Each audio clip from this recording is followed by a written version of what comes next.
আমরা কয়েকদিনের জন্য আল্লাহ তাআলা আমাদেরকে পাঠিয়েছেন, কয়েকদিনের জন্য আল্লাহ তাআলা আমাদেরকে পাঠিয়েছেন। এই দুনিয়াতে কত কিছুই করতে চাই, এজন্য মৃত্যুকে আমরা স্মরণ করি। আমি আসলেই মাহফিল নিয়ে এত ফিকির, এতটা কিছু, একটাই ফিকির, একটাই কথা, যে কিভাবে আল্লাহ ভোলা মানুষদেরকে একটু আল্লাহর কথা বলা যায়, আল্লাহর মহত্বের কথা বলা যায়, আল্লাহর একত্বর কথা বলা যায়, নবীর রিসালতের কথা বলা যায়, নবীর সৌন্দর্যের কথা বলা যায়। হ্যাঁ, আমি তো এক প্রসঙ্গ নিয়ে সংক্ষিপ্ত সময় আলোচনা করতেছি। আমি একজন আলোকচক দিয়ে একজন বক্তাদেরকে একভাবে তাদেরকে বলছি, সেভাবে আলোচনা করবে। আমার ফিকির এইটাই, গ্রামের মধ্যে কিভাবে যুবকরা আল্লাহর সাথে সুসম্পর্ক স্থাপন করবে, কিভাবে যুবকরা মা বাবার কথা শুনবে, কিভাবে যুবকরা খারাপ কাজে না গিয়ে ভালো কাজের সাথে জুড়বে, কিভাবে এই যে বর্তমান সময়ে কিশোররা, বাচ্চারা কিভাবে চলাচল করে, একটু কিভাবে না ভালো হবে, কিভাবে না মসজিদমুখী হবে, কিভাবে না প্রত্যেকটি যুবক, কিশোর, কিশোরী, প্রত্যেকটি মানুষ মা বাবার সাথে ভালো আচরণ করবে। এটাই একটা ফিকির, একটাই ফিকির। একটু ফিকির করি মাহফিল করার জন্য, যে কিভাবে একটু ভালো হবে, একটু পরিবর্তন, সমাজটা পরিবর্তন হবে, মহল্লার মানুষ একটু বুঝবে। কেউ যদি আল্লাহর বিধান মানতে চায়, আল্লাহর বরত্বের কথা শুনতে চায়, মহত্বের কথা শুনতে চায়, অবশ্যই সে সমস্ত মানুষ দুনিয়াতেও ভালো হয়, সে সমস্ত মানুষ দুনিয়াতেও ভালো হয়, তারা দুনিয়াতে ভালো করে চলাফেরা করে। হাদিসের মধ্যে আসছে, যখন ঈমানদার মানুষ মারা যায়, তাদের জন্য গ্রামের যত পক্ষীকুল আছে সব কিছুই কান্না করে, যত মানুষ আছে ঈমানদার ব্যক্তির জন্য কান্না করে, একজন ভালো মানুষের জন্য কান্না করে।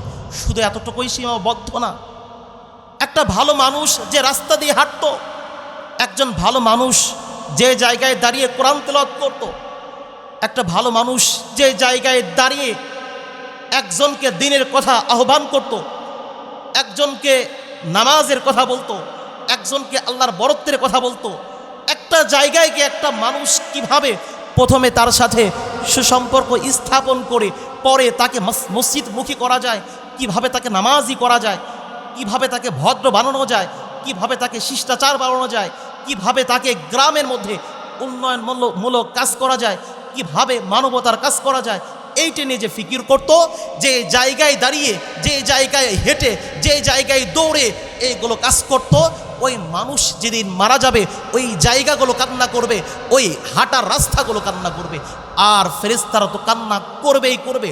এই জন্য বলা হয় এমন জীবন দুনিয়াতে গঠন করতে হবে যে মারা গেলে দুনিয়ার মানুষ কান্না করবে, আর সেই মানুষ জান্নাতে গিয়ে হাসবে। এটাই আমাদের ফিকির, এটাই আমাদের ফিকির। কিভাবে এই এলাকা কিভাবে সুন্দর করা যায়, কিভাবে করা যায়। মসজিদ বড় করতেছি, টিনের ঘর ছিল, বিল্ডিং করতেছি, একটাই ফিকির, মসজিদ বড় করেছি, কিভাবে মসজিদে মুসল্লি বাড়ে, কিভাবে এখানে শান্তিতে নামাজ পড়া যায়, এটাই ফিকির। এজন্য বলতে চাই, আমাদের এই দুনিয়ার লাইফে আমরা একটু ভালো হওয়ার ফিকির করি। আমার আপনার যখন সময় হায়াত শেষ হয়ে যাবে, তখন আর আমরা যদি একবার বলি যে আল্লাহ, সূরা মুনাফিকুনের শেষের দিকে আসছে, তখন যারা গুনাহের কাজ করার কারণে জাহান্নামে যাবে, তারা আফসোস করে বলবে, ফাআসসাদদাকা ওয়া আকুম মিনাস সালিহিন, হে আল্লাহ আপনি আমাকে আরেকটু সুযোগ দিন, হে আল্লাহ আপনি আমাকে আরেকটু সুযোগ দিন, ফাআসসাদদাকা ওয়া আকুম মিনাস সালিহিন, দুনিয়াতে আমাকে পাঠান, আমি একটু দান সদকা করব, আর একটু নেক কাজ করে আমি আবার আসবো। আর একবার সুযোগ আল্লাহ তাআলা দেওয়া যায় না? এই আয়াতটা শুধু এক জায়গায় না, অনেক জায়গাতেই আসছে, অনেক জায়গাতে মানুষ আফসোস করে বলবে যে আমাকে আরেকবার সুযোগ দিন। তখন আল্লাহ তাআলা অনেক জায়গায় অনেকভাবে বলছেন। আল্লাহ তাআলা এক জায়গায় বলেন, হ্যাঁ আমি যদি চাইতাম, আমি তো প্রথমেই তোমাদেরকে হিদায়াত দিয়ে দিতে পারতাম।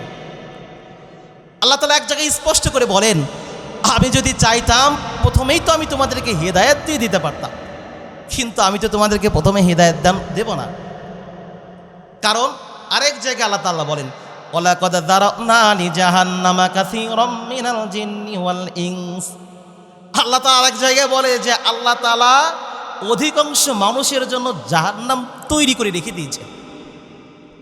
আল্লাহ তাআলা অধিকাংশ মানুষের জন্য জাহান্নামটাকে তৈরি করে রেখে দিয়েছে, অধিকাংশ মানুষের জন্য। সেই জাহান্নামটাকে পূর্ণ করা হবে না, সেই জাহান্নামটা কি ভরা হবে না? তিনি তৈরি করে রাখছেন এই জাহান্নামটাকে। যে একজন যে মালিক, সেই মালিকের 500 টাকা 700 টাকা দিন মজুরের কারণে সব কথা শুনতে হয়। আর যে রব আমার আপনার এত নিয়ামত দিলেন, নিঃশ্বাস দিলেন, জমিন দিলেন, আসমান দিলেন, কত খাবার দিলেন, থাকার জায়গা দিলেন, এত কিছু দিলেন, একটা লাইফ দিলেন, সন্তান দিলেন ভালোবাসার জন্য, স্ত্রী দিলেন, আত্মীয় স্বজন দিলেন, এই আল্লাহ তাআলা কি তার থেকে একটু বিধান পায় না? তার আহকামগুলো মানার জন্য পায় না? এই জন্য আল্লাহ তাআলা তো এক জায়গায় বলেন, জাহান্নামীদেরকে দেওয়ার পরে জাহান্নামীরা যখন এরকম বলবে যে আমাকে সুযোগ দিন, তখন আল্লাহ এক জায়গায় বলেন ওমা যালামনাহুম ওয়ালাকিন কানু হুমুয যালিমিন। আল্লাহ বলবেন যে আমি আজকে তোমাদের উপরে জুলুম করিনি, আজ আমি তোমাদের উপরে কোনো জুলুম করিনি, তোমরাই তোমাদের উপরে জুলুম করেছো। কারণ তোমাদেরকে সুযোগ দিয়েছিলাম, ভালো হওয়ার সুযোগ দিয়েছিলাম, পবিত্র কোরআন দিয়েছিলাম, কোরআন পাঠ করা, তাফসীর করার মতো হুজুর দিয়েছিলাম, মুফতি সাহেব দিয়েছিলাম, যারা এই আল্লাহর বিধানগুলো কোরআন পাঠ করে হাদিস পড়ে অর্থ করে তোমাদেরকে বোঝাতো।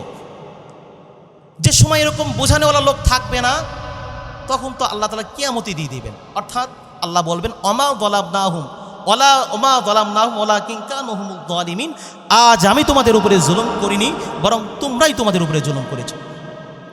কে তোমাদেরকে বোঝাই নাই জাহান্নাম আছে? আল্লাহ তাআলা তো সূরা আর রহমানের মধ্যে বলেন হাযিহি জাহান্নামুল্লাতী ইউকাযযিবু বিহাল মুজরিমুন। তোমরা যে দুনিয়াতে এত জাহান্নাম শুনতে, এই যে সেই জাহান্নাম, হাযিহি, এই যে এইটা সেই জাহান্নাম, এইটা সেই জাহান্নাম। এই জন্য বলতে চাই, জাহান্নামকে স্মরণ করে আল্লাহ তাআলা আমাদেরকে যে লাইফ দিয়েছেন, যে জীবন দিয়েছেন, সেই জীবনটাকে খেয়াল করে আমরা কে কোন কাজে কাটাচ্ছি। আসলে এই দুনিয়াতে কোনো সুখ শান্তি নাই।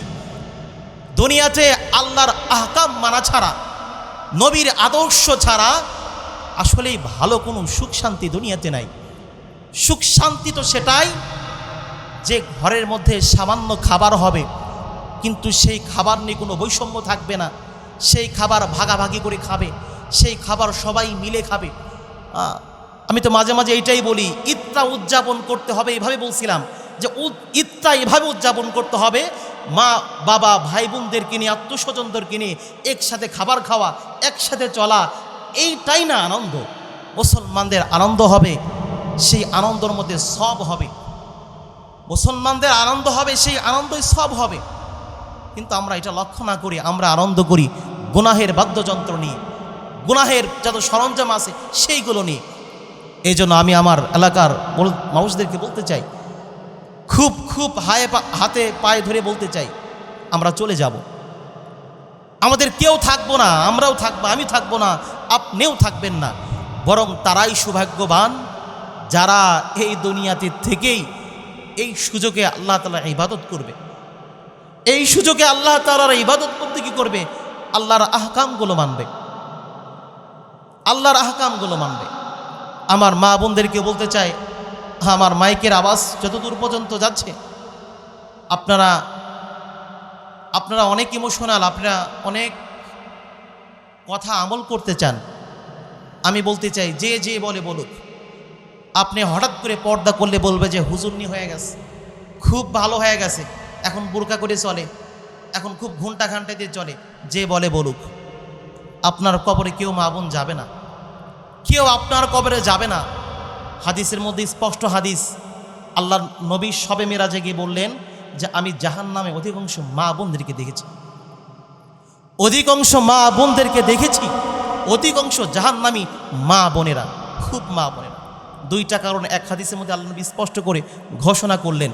এক হচ্ছে তারা বেশি করে মানুষের লানত করে, বেশি করে অভিশাপ দেয় মহিলা আরেক মহিলাদেরকে, আরেকজনদেরকে, আর একটা স্বামীর অকৃতজ্ঞতা জ্ঞাপন করে, এক হাদিস। আর একটা হচ্ছে মা বোনেরা আমল করতে চায় না। কিছুটা ছাড় থাকার কারণে আরও ছাড় থাকতে চায়, এই জন্য বলতে চাই ছাড় না। আল্লাহর নবীর স্পষ্ট ঘোষণা, অধিক অংশ মহিলারাই জাহান্নামে, আর জাহান্নামে অধিক অংশই মহিলারা। এই জন্য আমি বলতে চাই, আমি আপনাদেরকে খুব অনুরোধ করে বলতে চাই, আপনাদের জান্নাতে যাওয়া সহজ। আপনাদের জাকাতের হিসাব না, অনেক জাকাতের অনেকের উপরে গ্রামের মানুষের আসে না। আপনার কামাই করে আপনার সন্তানদেরকে, প্রত্যেকটি মা বোনদেরকে প্রতিপালিত করতে হয় না, এতটা আপনার ফিকির নাই। আপনি ঘরে সংসার করেন, আপনি পর্দার মধ্যেই থাকেন, আপনি বাল বাচ্চাদেরকে ভালো, আপনি যদি ভালো হন, ওই মা ভালো হলে সন্তান অবশ্যই ভালো হবে। মাকে তো সন্তান দেখে। আমি তো আরও অন্য জায়গায় ওয়াজ করতে গেলে আরও গাঢ় করে বলি যে যে মা বোনেরা ঘরের মধ্যে টিভি দেখবে, ঘরের মধ্যে টিভি থাকবে, তাহলে তার বাচ্চারা তো অবশ্যই টিভি শিখবে। যে মা বোনেরা একসাথে সন্তানদেরকে নাটক সিনেমা দেখে, তাহলে তার সন্তানরা প্রেম শিখবে না, সে অশ্লীল হবে না, সে হবে কারা? যে মা বোনেরা তার সন্তানদেরকে নিয়ে একসাথে সব কিছু ডন্টমাই পরিবার হন। এই জন্য বলতে চাই, ভালো করতে চাইলে, সন্তানদেরকে ভালো করতে চাইলে আমাদের মা বোনদেরকে আগে ভালো হতে হবে। আপনারা যদি ভালো হন, আপনাদের সন্তানরা অবশ্যই আপনাদের ঘর থেকেই, প্রত্যেকটি সন্তান প্রথমে শিক্ষা গ্রহণ করে তার ঘর, তার আদর্শ, তার নায়ক, সব কিছুর আইডল তার মা, তার বাবা। তাদেরকে প্রায় সময় দেখে ঘরের মধ্যে মা কিভাবে চলে, বাবা কিভাবে চলে, কিভাবে উঠা বসা করে। এই জন্য আমি কাউকে টার্গেট করে না, আমি খুব অনুরোধ করে বলতে চাই মা বোনদেরকে, সবাইকে বলতে চাই, সবাইকে যে কথা বললাম সে কথাটা আমি আমার জন্য বললাম, আমি নিজেও ভালো হওয়ার জন্য বললাম। আল্লাহ তাআলা আমাদের সবাইকে যে কথা বললাম, আল্লাহর এই বিধান মানি, জাহান্নামকে স্মরণ করে, কবরকে স্মরণ করে, মৃত্যুকে স্মরণ করে। আল্লাহ তাআলা আমাদের সবাইকেই এই দুনিয়াতে থেকেই জান্নাতের কামাই এবং কবরের কথা, জাহান্নামের কথা বেশি বেশি স্মরণ করার তৌফিক দান করুন।